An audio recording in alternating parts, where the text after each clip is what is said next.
It is all settled at last, and in another week I shall have left Thrush Hill. I'm a little bit sorry, and a great bit glad. I'm going to Montreal to spend the winter with Alicia. Alicia, it used to be plain Alice when she lived at Thrush Hill and made her own dresses and trimmed her own hats, is my half-sister. She is 8 years older than I am. We are both orphans, and Aunt Elizabeth brought us up here at Thrush Hill, the most delightful old country place in the world, half smothered in big willows and poplars, every one of which I have climbed in the early tomboy days of gingham pinafores and sunbonnets. When Alicia was 18, she married Roger Gresham, a man of 40. The world said that she married him for his money. I dare say she did. Alicia was tired of poverty. I don't blame her. Very likely I shall do the same thing one of these days, if I get the chance, for I too am tired of poverty. When Alicia went to Montreal, she wanted to take me with her, but I wanted to be outdoors, romping in the hay or running wild in the woods with Jack. Jack Willoughby. Dr. John H. Willoughby, it reads on his office door, was the son of our nearest neighbor. We were chums always, and when he went away to college I was heartbroken. The vacations were the only joy of my life then.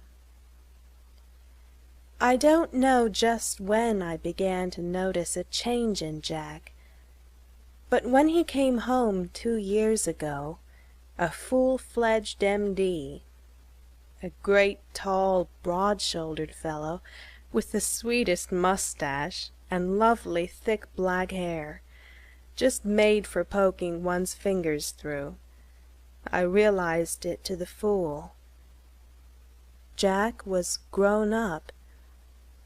The dear old days of bird nesting and nutting and coasting and fishing and general delightful goings-on were over forever.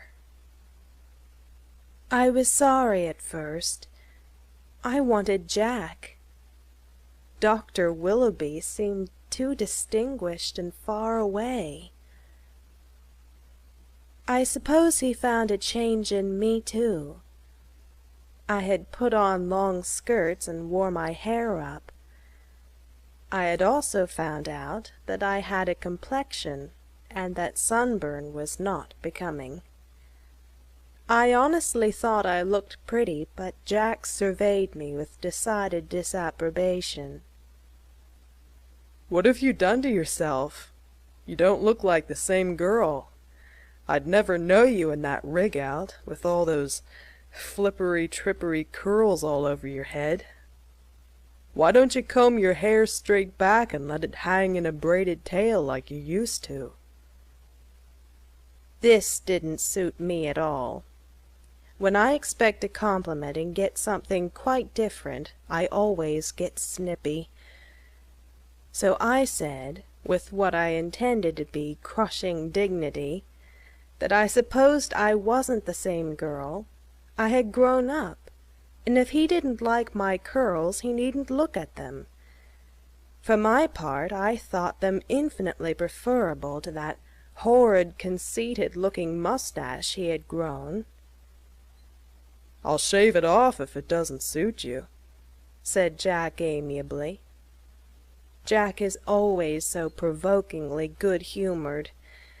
When you've taken pains and put yourself out, even to the extent of fibbing about a mustache, to exasperate a person, there is nothing more annoying than to have him keep perfectly angelic.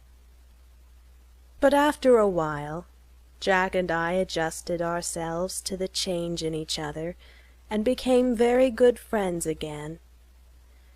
It was quite a different friendship from the old, but it was very pleasant. Yes, it was. I will admit that much. I was provoked at Jack's determination to settle down for life in Valleyfield, a horrible humdrum little country village. "You'll never make your fortune there, Jack," I said spitefully. "You'll just be a poor struggling country doctor all your life, and you'll be gray at 40. "I don't expect to make a fortune, Kitty," said Jack quietly. "Do you think that is the one desirable thing? I shall never be a rich man. But riches are not the only thing that makes life pleasant." "Well, I think they have a good deal to do with it, anyhow," I retorted.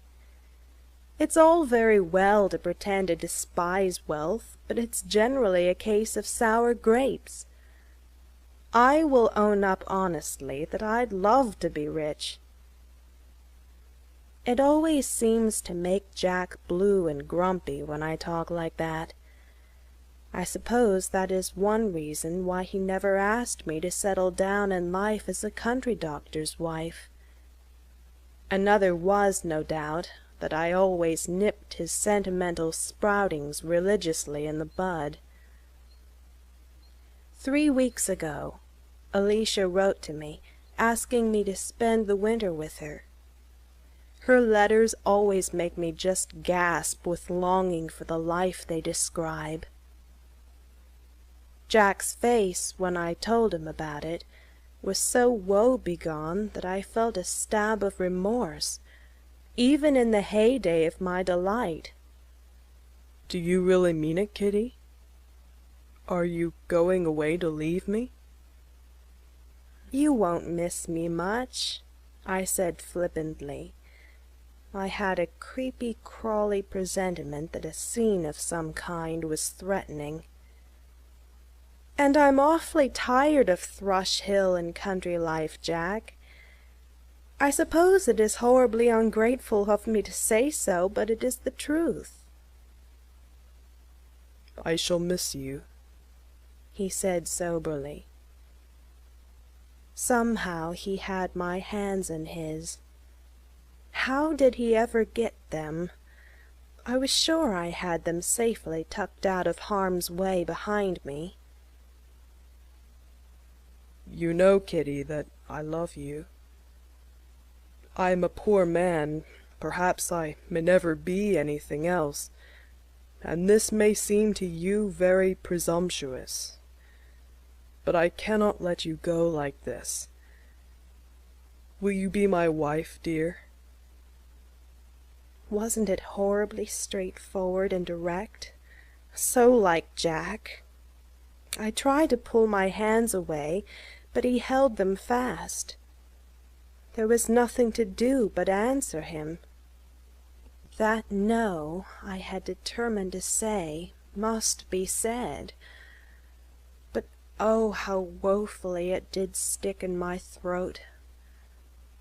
And I honestly believe that by the time I got it out it would have been transformed into a yes in spite of me, had it not been for a certain paragraph in Alicia's letter which came providentially to my mind. "Not to flatter you, Catherine, you are a beauty, my dear, if your photo is to be trusted. If you have not discovered that fact before, how should you indeed in a place like Thrush Hill? You soon will in Montreal. With your face and figure you will make a sensation. There is to be a nephew of the Sinclairs here this winter. He is an American, immensely wealthy, and will be the catch of the season. A word to the wise, etc. Don't get into any foolish entanglement down there. I have heard some gossip of you and your old playfellow Jack Willoughby. I hope it is nothing but gossip. You can do better than that, Catherine." That settled Jack's fate, if there ever had been any doubt. "Don't talk like that, Jack," I said hurriedly. "It's all nonsense. I think a great deal of you as a friend and all that, you know, but I can never marry you." "Are you sure, Kitty?" said Jack earnestly. "Don't you care for me at all?" It was horrid of Jack to ask that question. "No," I said miserably. Not in that way, Jack. Oh, don't ever say anything like this to me again." He let go of my hands then, white to the lips. "Oh, don't look like that, Jack," I entreated. "I can't help it," he said in a low voice. "But I won't bother you again, dear. It was foolish of me to expect, to hope for anything of the sort. You are 1,000 times too good for me, I know." "Oh, indeed I'm not, Jack," I protested. "If you knew how horrid I am, really, you'd be glad and thankful for your escape. Oh, Jack, I wish people never grew up." Jack smiled sadly. "Don't feel badly over this, Kitty. It isn't your fault. Good night, dear." He turned my face up and kissed me squarely on the mouth. He had never kissed me since the summer before he went away to college. Somehow it didn't seem a bit the same as it used to. It was nicer now. After he went away, I came upstairs and had a good comfortable howl. Then I buried the whole affair decently. I am not going to think of it any more. I shall always have the highest esteem for Jack, and I hope he will soon find some nice girl who will make him happy. Mary Carter would jump at him, I know. To be sure, she is as homely as she can be and live. But then Jack is always telling me how little he cares for beauty, so I have no doubt she will suit him admirably. As for myself, well, I am ambitious. I don't suppose my ambition is a very lofty one, but such as it is, I mean to hunt it down. Come, let me put it down in black and white, once for all, and see how it looks. I mean to marry the rich nephew of the Sinclairs. There, it is out, and I feel better. How mercenary and awful it looks written out in cold blood like that. I wouldn't have Jack or Aunt Elizabeth, dear unworldly old soul, see it for the world. But I wouldn't mind Alicia. Poor dear Jack. Montreal, December 16th, 18-something. This is a nice way to keep a journal, but the days when I could write regularly are gone by. That was when I was at Thrush Hill. I'm having a simply divine time. How in the world did I ever contrive to live at Thrush Hill? To be sure, I felt badly enough that day in October when I left it. When the train left Valleyfield, I just cried like a baby. Alicia and Roger welcomed me very heartily, and after the first week of homesickness—I shiver yet when I think of it—was over, I settled down to my new life as if I had been born to it. Alicia has a magnificent home, and everything heart could wish for.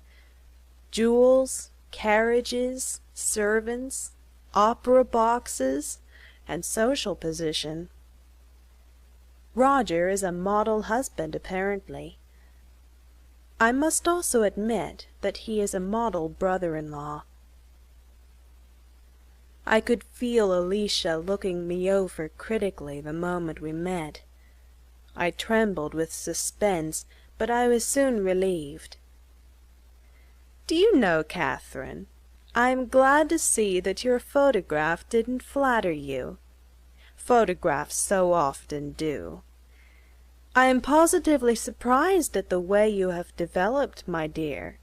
You used to be such a scrawny little brown thing. By the way, I hope there is nothing between you and Jack Willoughby."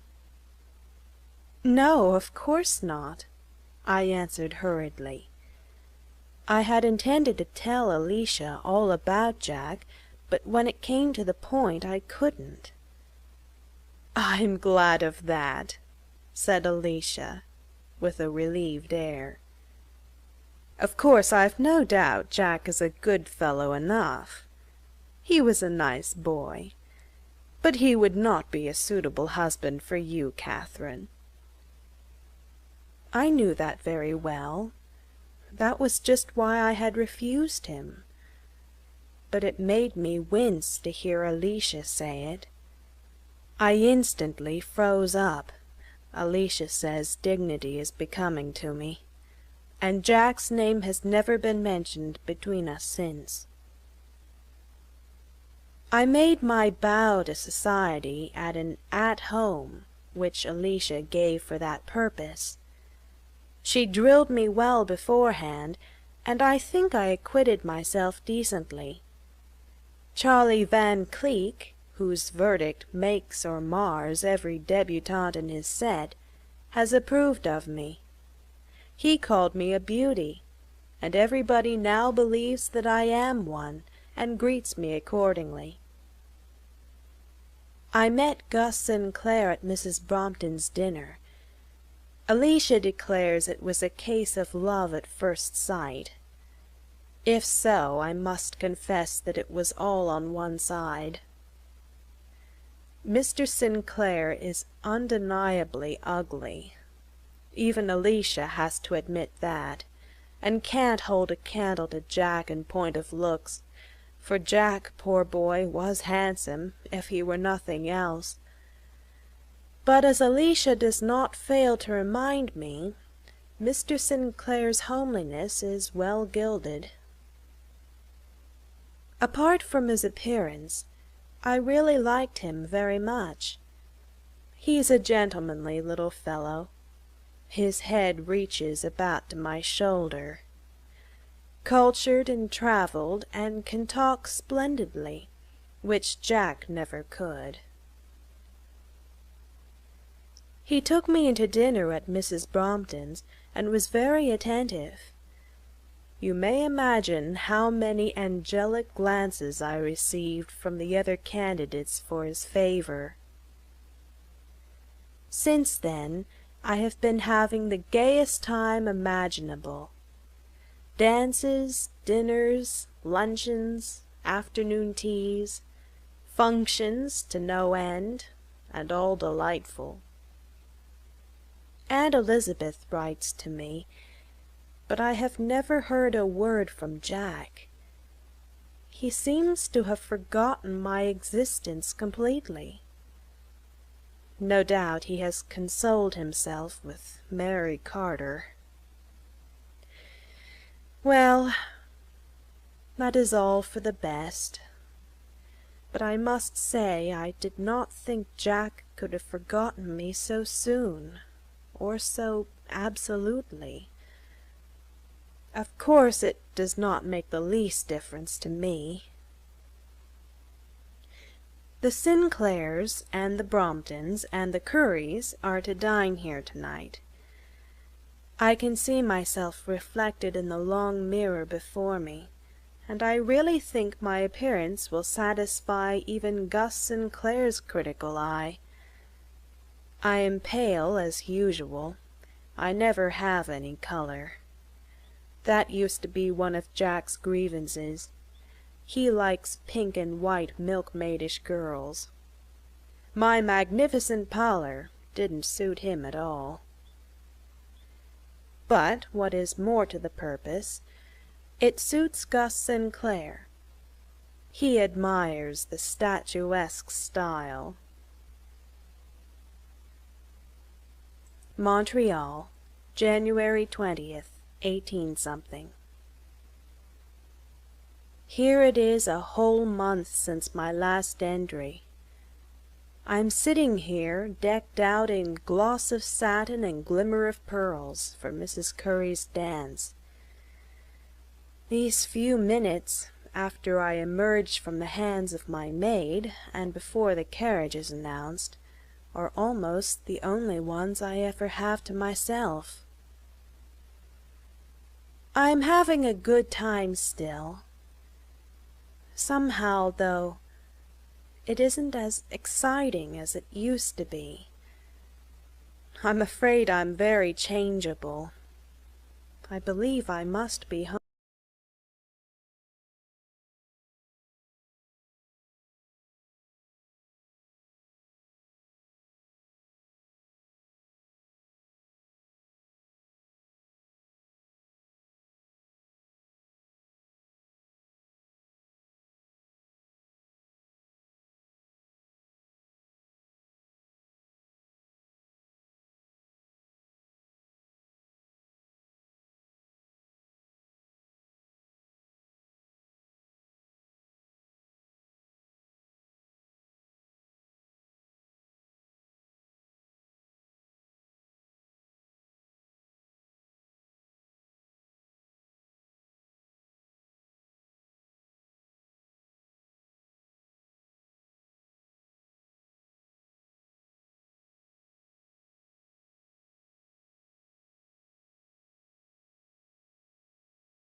Tell me everything that has happened since I left. How many people have you killed off? And oh, why didn't you come to see me before?" "I didn't think I should be wanted, Kitty," Jack answered quietly. "You seem to be so absorbed in your new life that old friends and interests were crowded out." "So I was at first," I answered penitently. "I was dazzled, you know. The glare was too much for my Thrush Hill brown. But it's different now. How did you happen to come, Jack?" "I had to come to Montreal on business, and I thought it would be too bad if I went back without coming to see what they had been doing in Vanity Fair, to my little playmate." "Well, what do you think they have been doing?" I asked saucily. I had on a particularly fetching gown, and I knew I was looking my best. Jack, however, looked me over with his head on one side. "Well, I don't know, Kitty," he said slowly. "That is a stunning sort of dress you have on. Not so pretty, though, as that old blue muslin you used to wear last summer. And your hair is pretty good. But you look rather disdainful, and, after all, I believe I prefer Thrush Hill Kitty." How like Jack that was. He never thought me really pretty, and he is too honest to pretend he does. But I didn't care. I just laughed, and we sat down together and had a long, delightful chummy talk. Jack told me all the Valleyfield gossip, not forgetting to mention that Mary Carter was going to be married to a minister in June. Jack didn't seem to mind it a bit, so I guess he couldn't have been particularly interested in Mary. In due time, Alicia sailed in. I suppose she'd found out from Bessie who my caller was, and felt rather worried over the length of our tete-a-tete. She greeted Jack very graciously, but with a certain polite condescension of which she is past mistress. I am sure Jack felt it, for as soon as he decently could, he got up to go. Alicia asked him to remain to dinner. "We are having a few friends to dine with us, but it is quite an informal affair," she said sweetly. I felt that Jack glanced at me for the fraction of a second. But I remembered that Gus Sinclair was coming too, and I did not look at him. Then he declined quietly. He had a business engagement, he said. I suppose Alicia had noticed that look at me, for she showed her claws.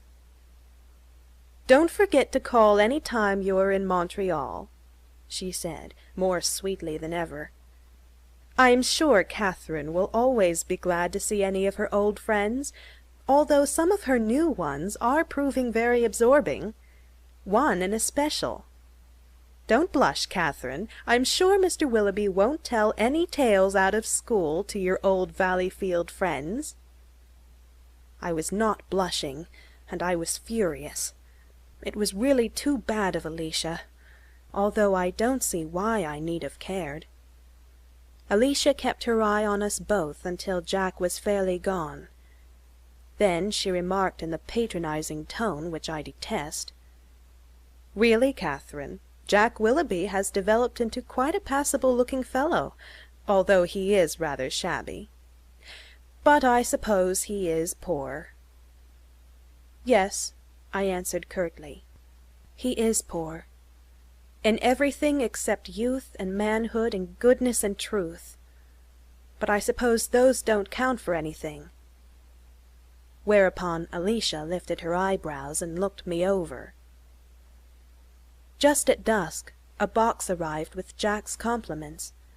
It was full of lovely white carnations, and must have cost the extravagant fellow more than he has any business to waste on flowers.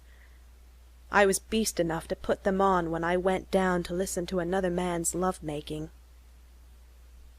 This evening I sparkled and scintillated with unusual brilliancy, for Jack's visit, and my consequent crossing of swords with Alicia, had produced a certain elation of spirits.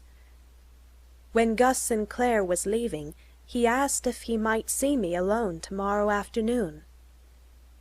I knew what that meant, and a cold shiver went up and down my backbone. But I looked down at him, spick and span and glossy, his neckties are never crooked, and said, yes, he might come at 3 o'clock. Alicia had noticed our aside. When did anything ever escape her? And when he was gone, she asked significantly what secret he had been telling me. He wants to see me alone tomorrow afternoon. I suppose you know what that means, Alicia. Ah, purred Alicia. I congratulate you, my dear. Aren't your congratulations a little premature? I asked coldly. I haven't accepted him yet. But you will. Oh, certainly. Isn't it what we've schemed and angled for? I'm very well satisfied. And so I am. But I wish it hadn't come so soon after Jack's visit, because I feel rather upset yet. Of course I like Gus Sinclair very much, and I am sure I shall be very fond of him.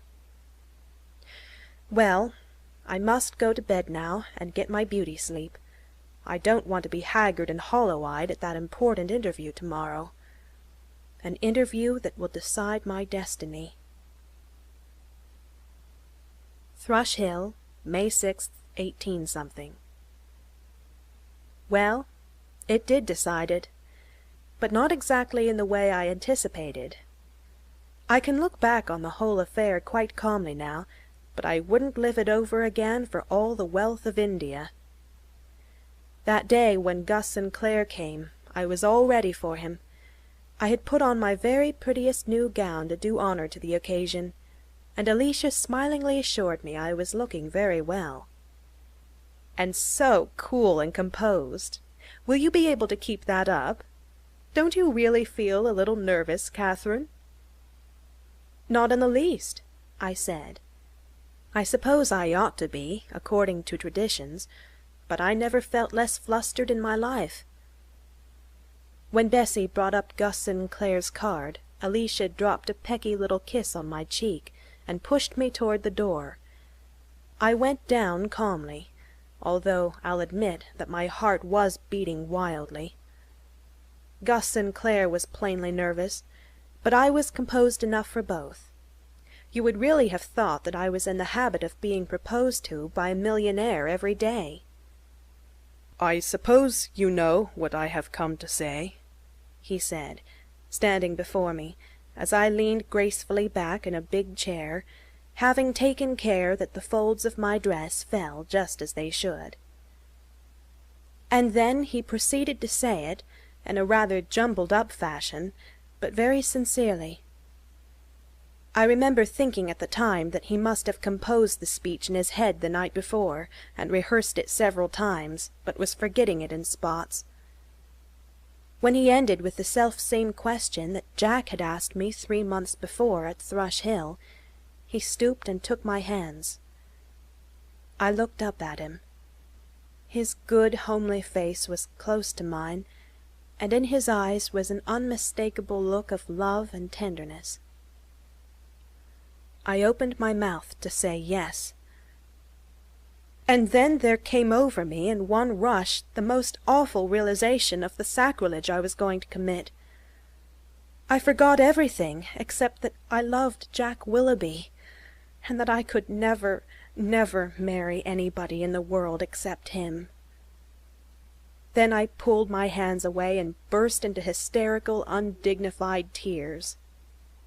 I beg your pardon, said Mr. Sinclair.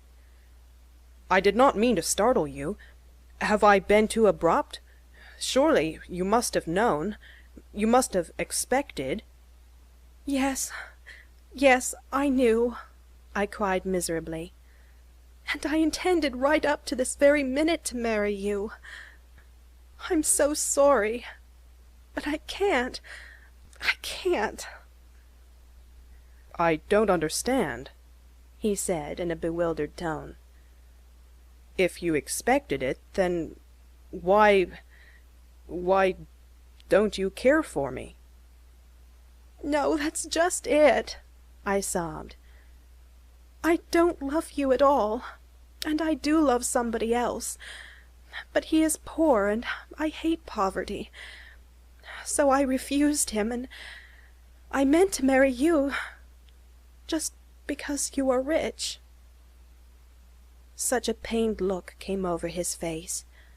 "I did not think this of you," he said in a low tone. "Oh, I know I have acted shamefully," I said. "You can't think any worse of me than I do of myself. How you must despise me!" "No," he said, with a grim smile. "If I did, it would be easier for me. I might not love you then. Don't distress yourself, Catherine. I do not deny that I feel greatly hurt and disappointed. But I am glad you have been true to yourself at last. Don't cry, dear." "You're very good," I answered disconsolately.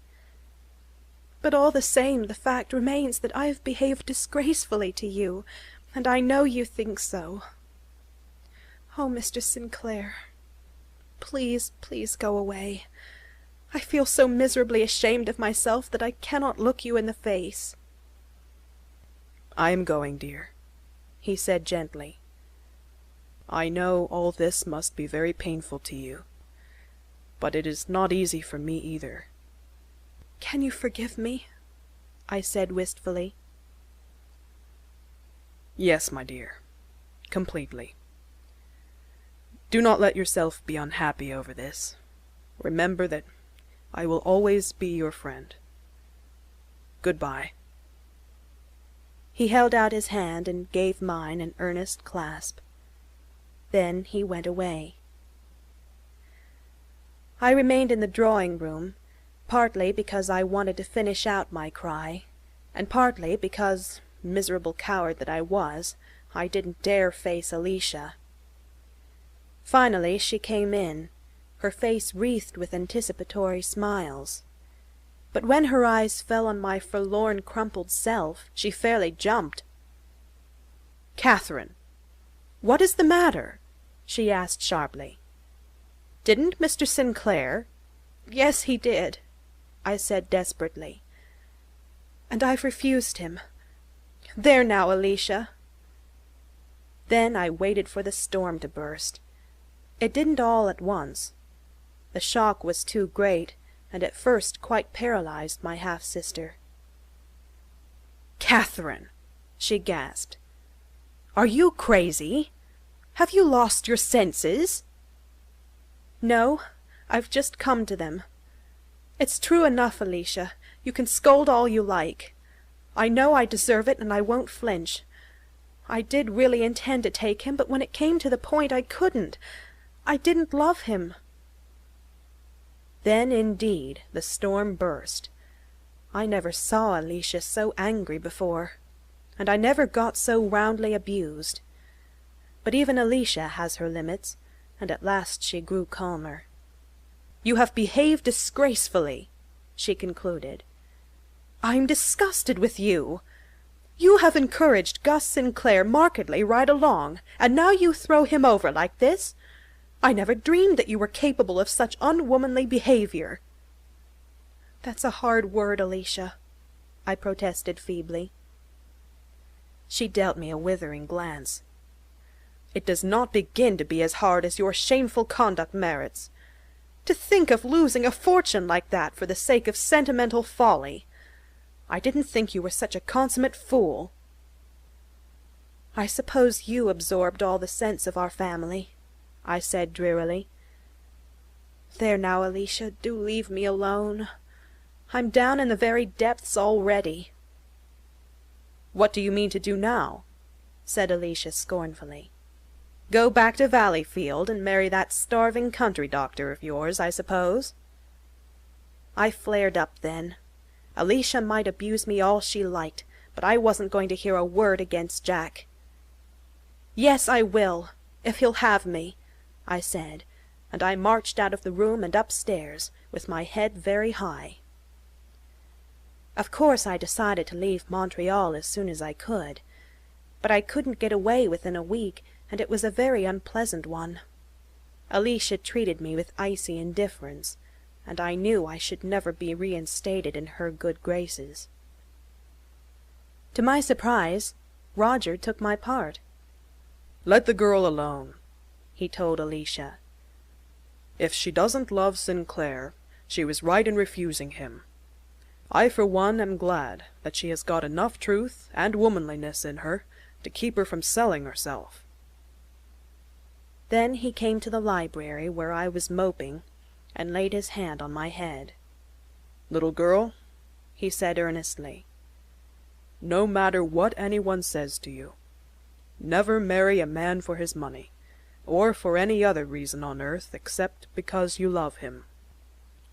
This comforted me greatly, and I did not cry myself to sleep that night as usual. At last I got away.